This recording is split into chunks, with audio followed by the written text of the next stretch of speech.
रियासती वजीर municipal administration के हमारा ने आज जडीमेटला में शहर के पहले बड़े वेस्ट मैनेजमेंट प्लांट का अफ्ताह किया, जहां तामीरी अशिया और मलबे को तल्फ किया जाएगा। 10 करोड़ रुपए के सरफे से तामीर इस प्लांट में फी घंटा 5 टन मलबे को तल्फ किया जा सकेगा, जिसमें ईंट, गनेट, पत्थर, मट्टी वगैरह शामिल है। ये प्लांट 15 ఎకర్ వసీ వరీజ్ రక్బే పర్ ముహిత్ है।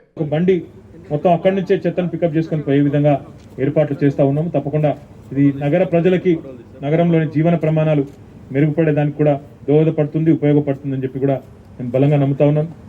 వేస్ట్ మేనేజ్మెంట్లో నిజంగా చెప్పాలంటే ఈరోజు మున్సిపల్ వేస్ట్ మేనేజ్మెంట్లో కూడా హైదరాబాద్ ఆదర్శంగా ఉంది।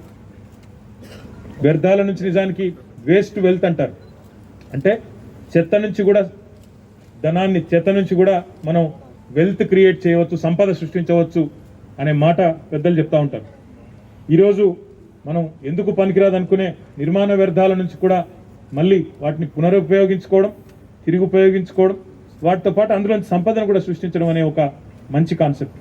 దీన్నే ఇంగ్లీష్లో సస్టైనబుల్ డెవలప్మెంట్ అంటారు। ఈ సస్టైనబిలిటీ కోసం ప్రపంచవ్యాప్తంగా చాలా ప్రయత్నాలు జరుగుతూ ఉన్నాయి। ఆ ప్రయత్నంలో భాగమే హైదరాబాద్లో కూడా మనం పెట్టుకున్న ఈ సిఎన్డి ప్లాంట్ చాలా సంతోషం। ఇక్కడ జీడిమెట్లలో ప్రారంభించుకున్నాం, రామ్కి సంస్థ వాళ్ళు మరి ఈ ప్లాంట్ని ఏర్పాటు చేశారు జిహెచ్ఎంసీతో కలిసి సంయుక్తంగా। అదే రకంగా మనం ఫతులగూడలో కూడా ఇందాక నేను చెప్పినట్టు సంక్రాంతి రోజు మరొక ప్లాంట్ ప్రారంభించుకుంటాం।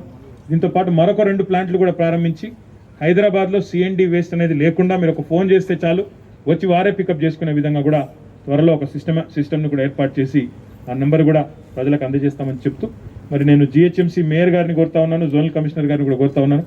ఇక్కడ ఉండే నెంబర్ కూడా వచ్చేసింది, నెంబర్ కూడా నేను ఇప్పుడే చెప్తాను। దయచేసి పాత్రికేయ మిత్రులతో కూడా విజ్ఞప్తి, ఒక టోల్ ఫ్రీ నెంబర్ ఉంది 1-800-1200-72659 1-800-1200-72659। దీన్ని కనుక మీరు ఫోన్ చేసినట్టయితే వారే వచ్చి కలెక్ట్ చేసుకుని మరి మీకు నామినల్ ఛార్జెస్ ఉంటాయి, ఆ నామినల్ ఛార్జెస్ మీరు ఇచ్చినట్టయితే వారే వచ్చి మొత్తం పికప్ చేసుకొని పోయి ప్లాంట్కి తీసుకొచ్చే అవకాశం ఉంది। కాబట్టి ప్రజలు ఈ కార్యక్రమాన్ని వినియోగించుకోవాలని చెప్పి కూడా నేను కోరుతూ, ఈ రకమైన ఆలోచనలతో హైదరాబాద్లో మనం ముందుకు పోయినట్టయితే ఇంకొక మాట కూడా ఇక్కడ చెప్పాలి, ఇది దక్షిణ భారతదేశంలోనే అతిపెద్ద ప్లాంట్ ఇది।